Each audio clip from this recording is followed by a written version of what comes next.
Alerte à la pollution dans plusieurs villes. Le niveau de particules fines est élevé depuis 6 jours à Chamonix, ville très exposée à ce phénomène. Paris est également touché.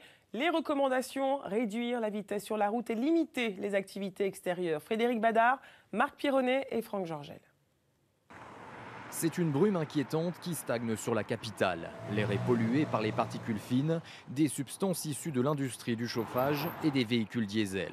En l'absence de vent pour disperser ce nuage, la mairie a décidé de rendre le stationnement résidentiel gratuit. Objectif, inciter les Parisiens à privilégier les transports en commun et le vélo. Pas facile pourtant de s'élancer ce matin. On ressent plus la pollution et c'est moins agréable, mais de manière générale, c'est compliqué de rouler en vélo à Paris à cause de la pollution. Les particules fines se logent profondément dans les poumons et provoquent des crises cardiaques, des ruptures d'anévrisme ou encore des embolies pulmonaires. 40 000 morts chaque année.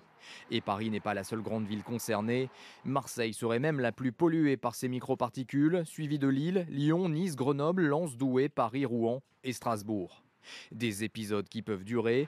Voilà une semaine que la vallée de l'Arve, qui s'étend de Bonneville à Chamonix, connaît une pollution persistante. Les particules piégées dans cette cuvette ont tendance à y rester. Une fois qu'elles sont là, c'est très difficile en fait de les retirer. Il faut vraiment des circonstances météorologiques avec notamment des précipitations importantes pour que les épisodes réellement disparaissent. Cette pollution serait majoritairement due au chauffage au bois. Un fonds a donc été créé pour encourager les particuliers à moderniser leur installation. Cela représente 1 000 € par foyer.